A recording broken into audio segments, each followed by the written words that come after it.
I'm going to take my second quarter exam in character education. Okay. The books you are Reading is Pilgrim's Progress Part 2 and 1 Samuel chapter 11 to 16.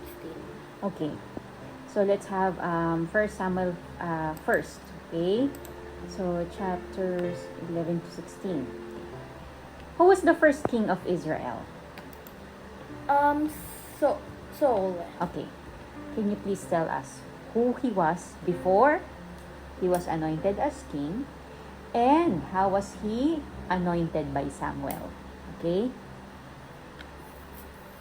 So first, describe him, what is his story before he was what do you know about him before he became king, and then how was he anointed by Samuel? Okay. So so Saul, what they said that there is no one in his land that could match him, who could match his kindness, and he is so kind to look upon. His face, his appearance, and he looks so strong and brave because of his body, and he's very very tall, and he stands out of all men of Israel, and he's very very kind, and he thinks of his father Kish and people, and Samuel was anointed because he was anointed because the Israelites wanted a new king, so the Lord gave Saul to Samuel, and it was that time that Kish,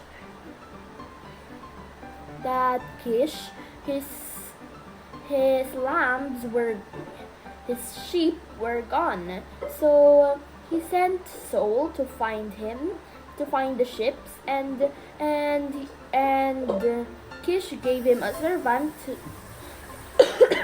and Kish gave a servant to accompany Saul while finding, and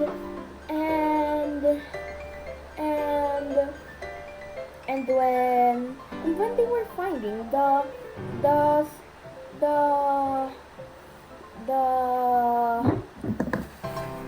and while they were finding the sheep, they were the servant told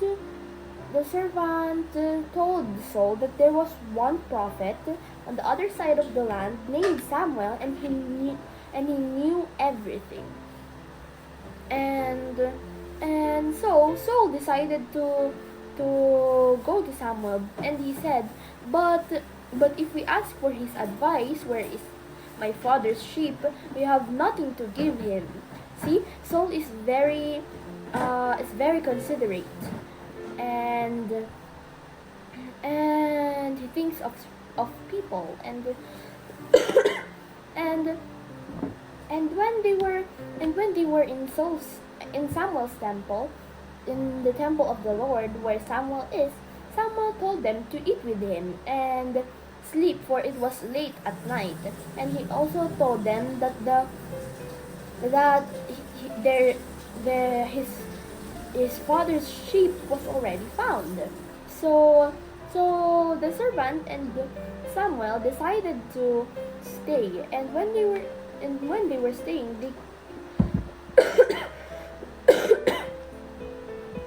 they came upon a hill, and there was a rest house where Saul and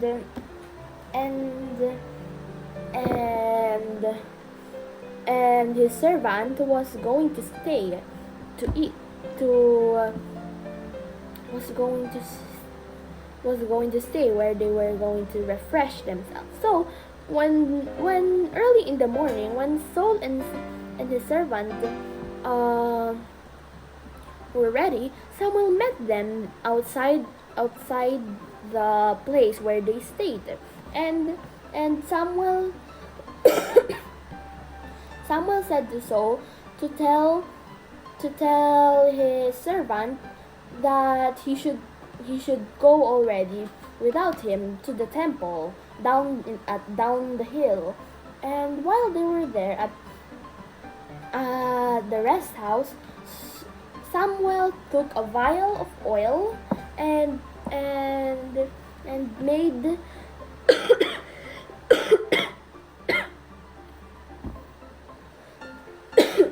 and made and made Saul kneel, and he poured Saul the oil in his head, and he said, "The Lord hath called you to be king upon Israel." And after that, Samuel told Saul what was going to happen next.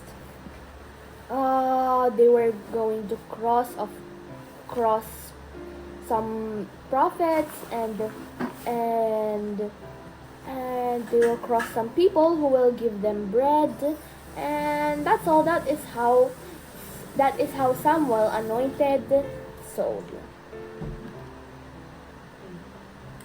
Next, why was Israel given a king? And how do you think God felt for it? How do you think God felt for it? Okay, again, why was Israel given a king? Before, they don't have king, they only have judges, right? So why was Israel given a king? And how do you think God felt for it? So so that day, that time in their land,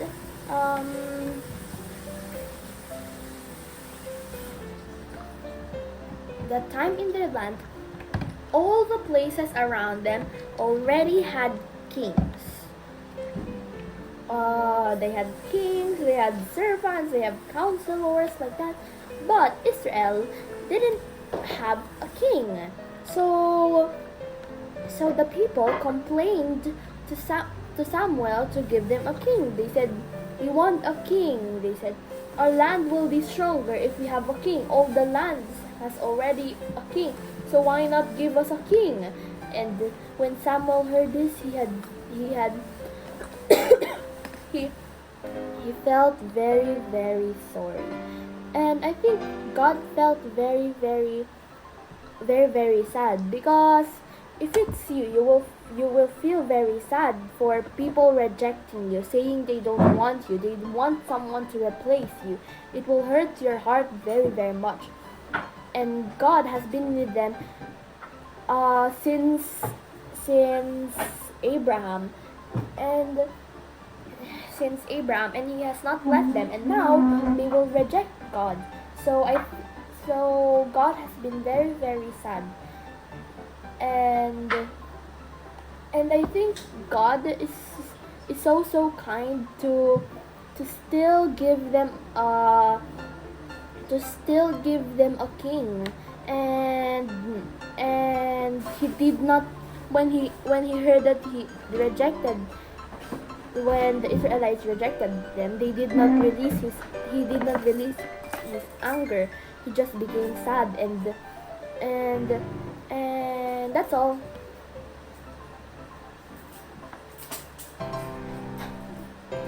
Why do you think God feel like that? You said he was so sad. Why do you think he felt like that? Because he was rejected, and if it were you, you would also feel sad to think that someone wants to replace you, and then they rejected you, and then that's all. Okay. Thank you. Next question. Saul did things that displeased God. Okay? So many things that displeased God. Can you retell us everything you can remember? Okay? And please, or anything that you know about those sins? Okay. So the first sin that he did, no, not actually his first sin, but the thing that displeased God is that when is that when all Israelites went hiding, and because the Philistines were attacking them and they have no smith to do their swords, and Saul was so mad, and then he wanted God to do something for them, and then so he became impatient. He did not wait for Samuel. He made a burnt offering, and second is that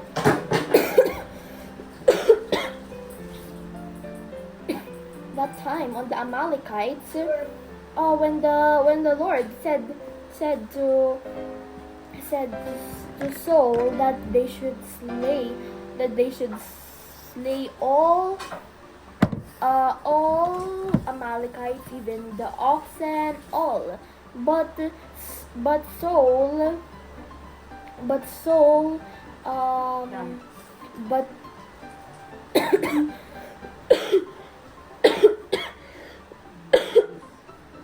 but Saul took oxen and the nice oxen and sheep and killed the bad ones, and also and he even made another burnt offering without Samuel, and then that's all. Next. What did you learn from Saul's sin? From what Saul did? Ano ba?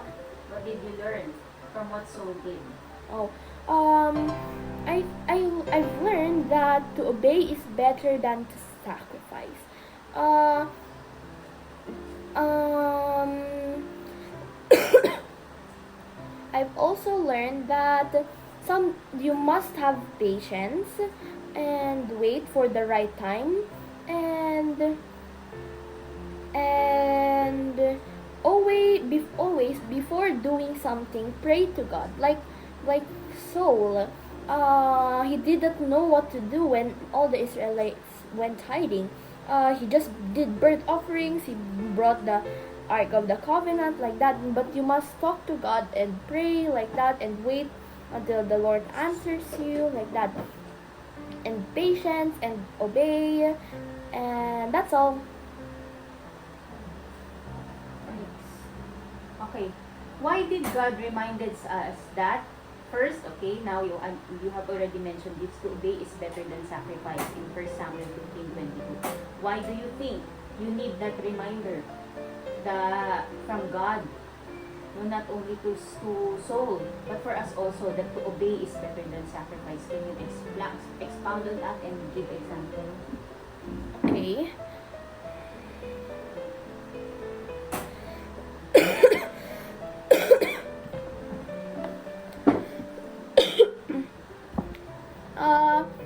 I think that's why God said to obey is better than sacrifice, because um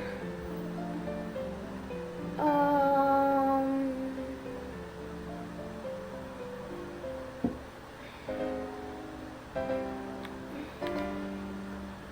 because you will appreciate more when someone obeys you and obeys you fully, and listens everything you say, than a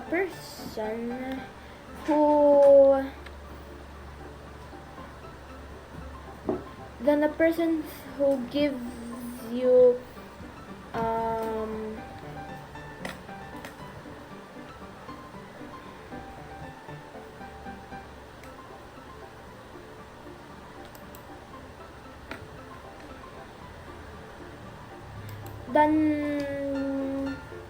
than sacrificing, even if it's not in your heart. And because God knows what's in the heart, and and that's all. Can you give can you expound more by giving us more example? For example, in your life or in other people's life or in other Bible stories, that it is shown that to obey is better than sacrifice.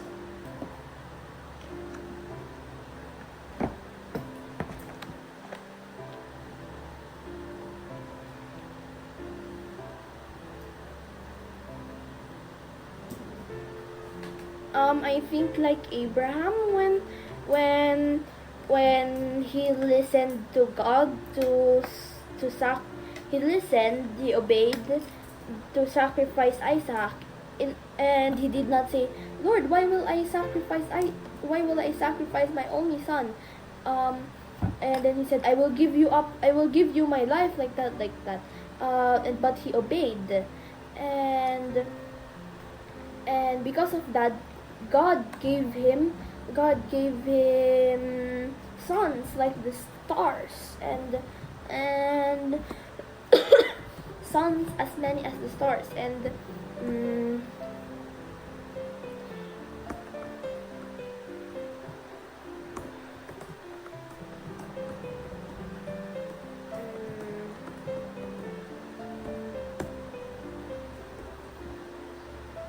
Okay, next. Okay. Next is, why did God reminded us that the Lord looketh on the heart? Okay. It is found in 1 Samuel 16 verse 7. Again, I'm not asking for the story, but I am asking, why do you think God reminds you that Lord looks on the heart of man, and not on the outward appearance? because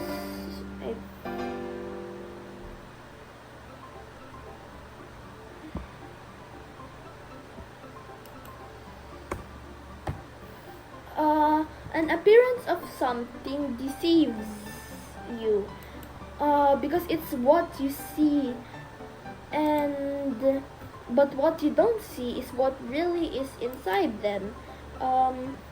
You did not know. You think you had a friend, and then she is so kind, she's rich, she's pretty, like that. You think that she was kind, but she was just planning. But you didn't know that she was planning, like to pull you, or to do something to you, like that, and or to use you, like that, because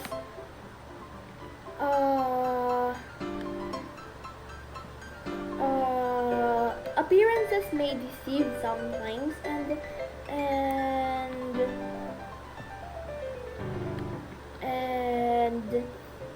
uh,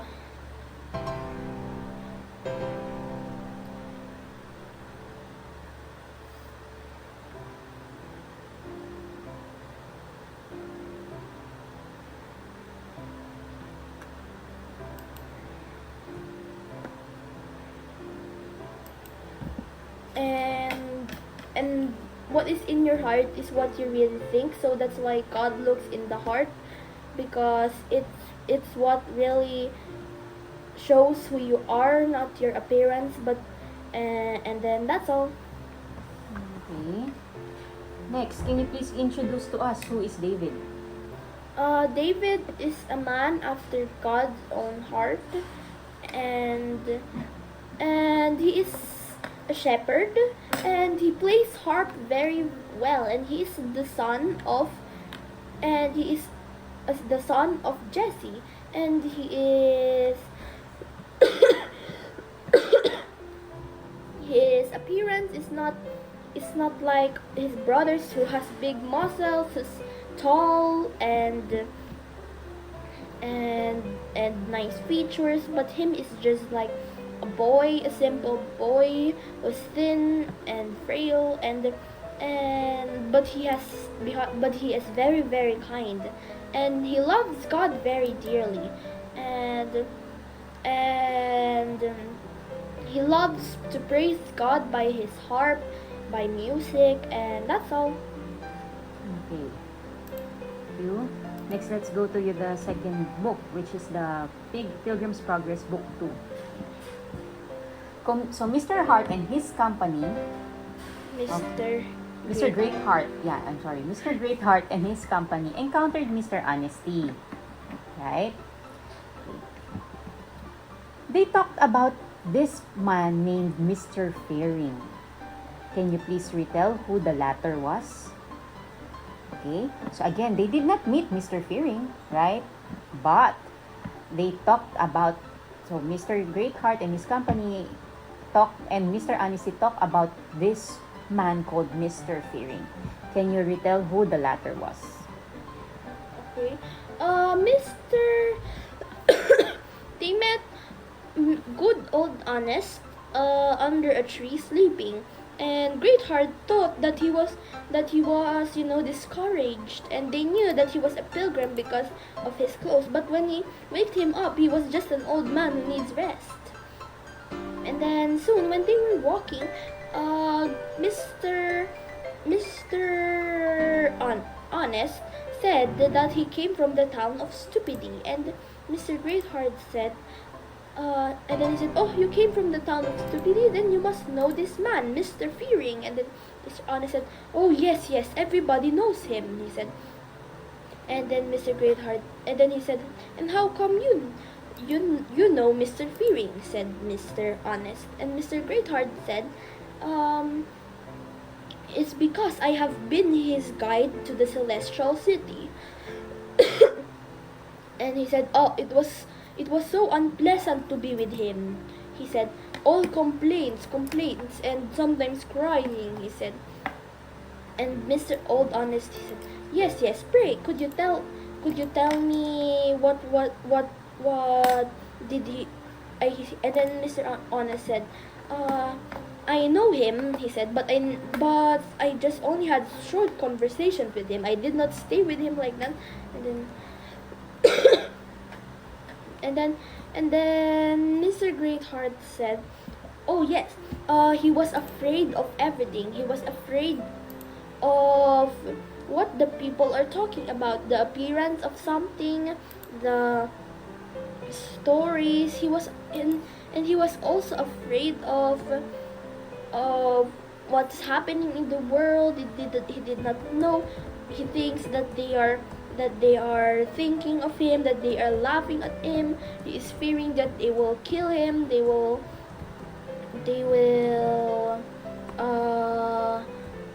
harm him, and he is also fearing that if he goes to Celestial City, he might be stuck at the slough of this pond, because it's a slough and it's a swamp, so it's kind of sticky and greening, and it's dangerous to walk there, and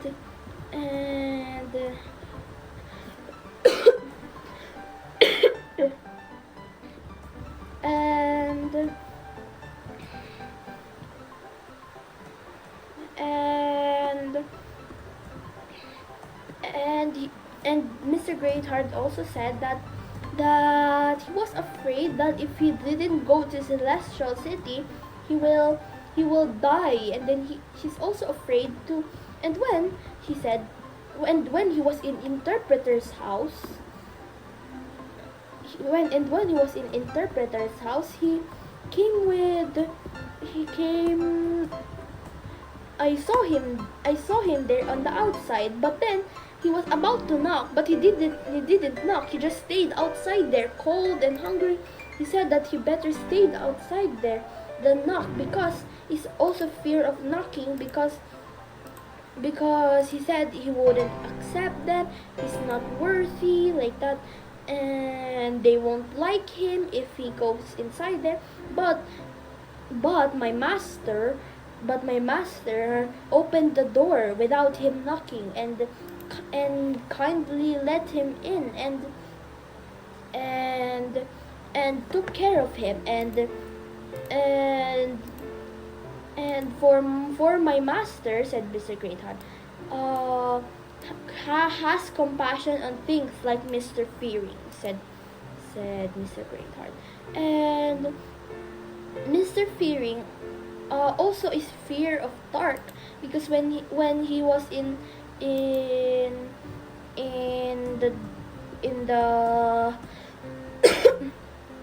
the valley of the shadow of death, he was so afraid that he couldn't move because it was all dark. You see, there was snakes there, said Mr.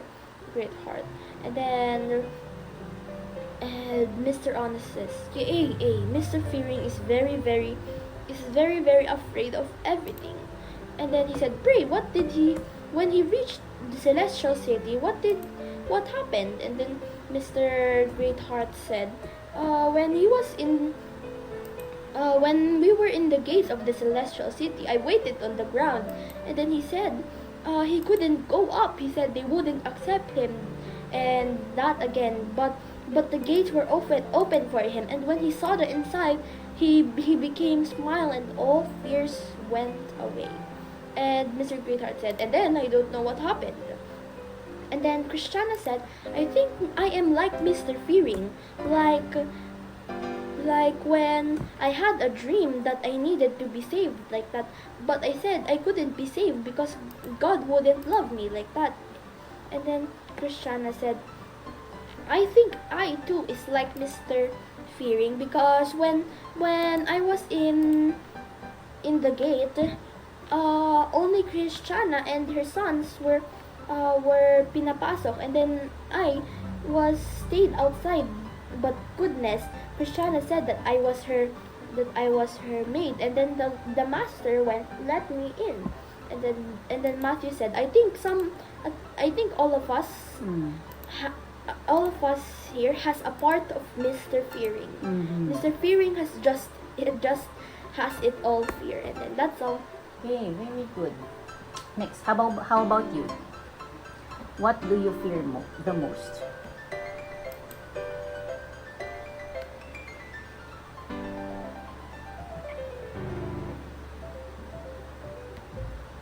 Or if you cannot share it to us what you fear the most, at least share us what are the things that, when did you experience or when did you feel fear, and how were you able to conquer it?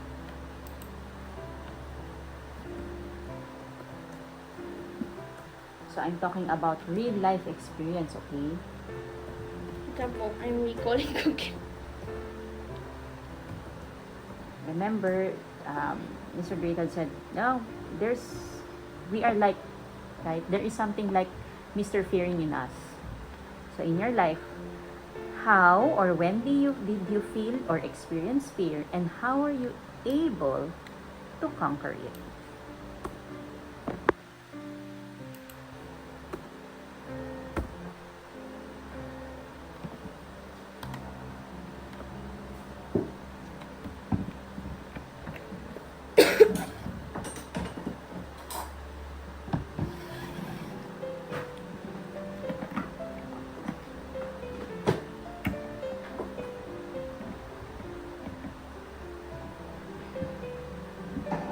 I think one of my fears is that when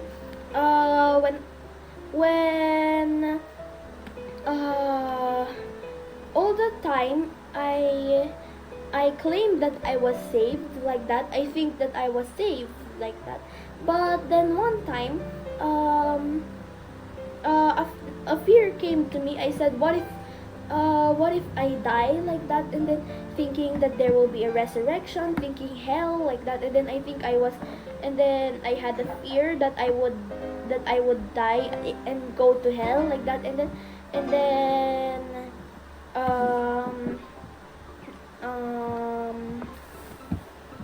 that I would go to hell. And then after that I prayed to God. And then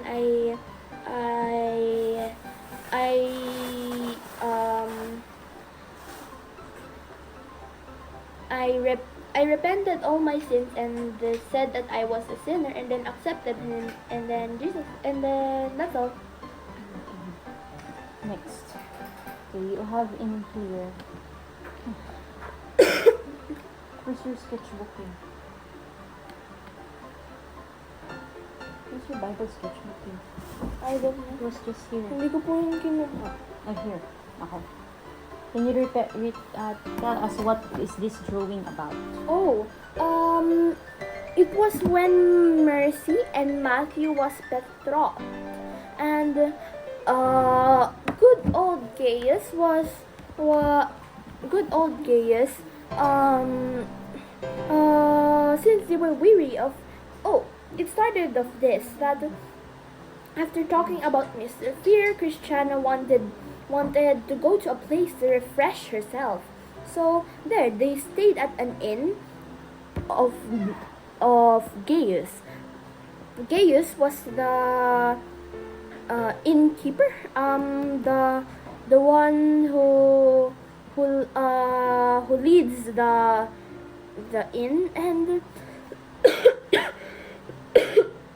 it was an inn for pilgrims, and Gaius knew Christian's father and his father's father, and he said that Christiana's sons, the Christian family should go on, that Christian sons should be married like that, so that they will have kids, and the name will continue. And so mercy was given to Matthew, and they had a great feast.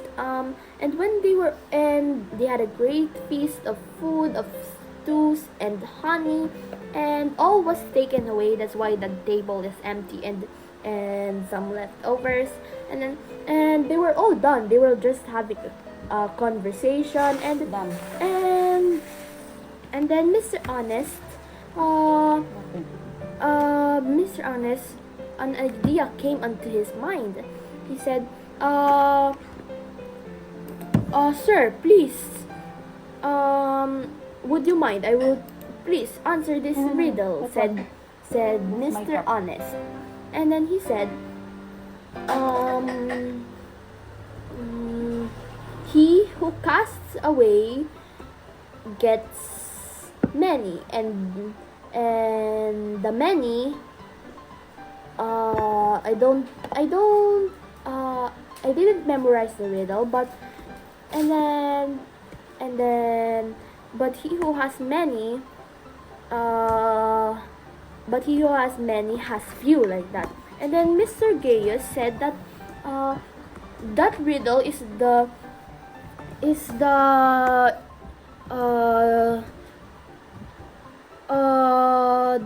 he who casts many,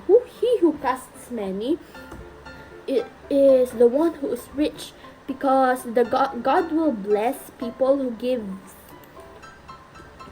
but God doesn't bless people who doesn't give.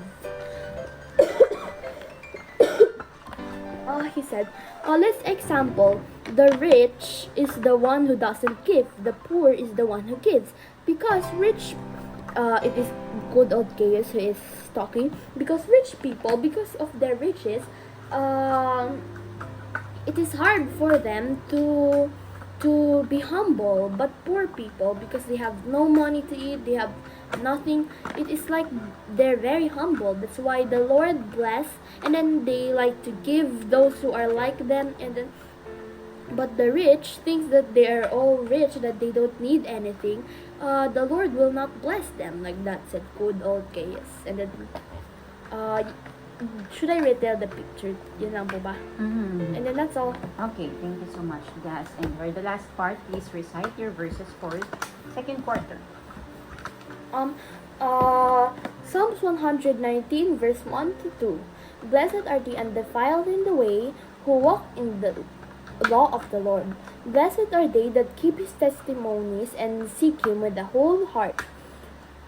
And next is Lamentations 3:26. It is good that a man should both hope and quietly wait for the salvation of God. Lamentations 3:26. 1 Samuel 15 verse 22. And Samuel said, "Hath the Lord as great delight in burnt offerings and sacrifices as in obeying the voice of the Lord? Behold, to obey is better than sacrifice, and to hearken than the fat of the rams." 1 Samuel 15 verse 22. Thank you so much. That's it.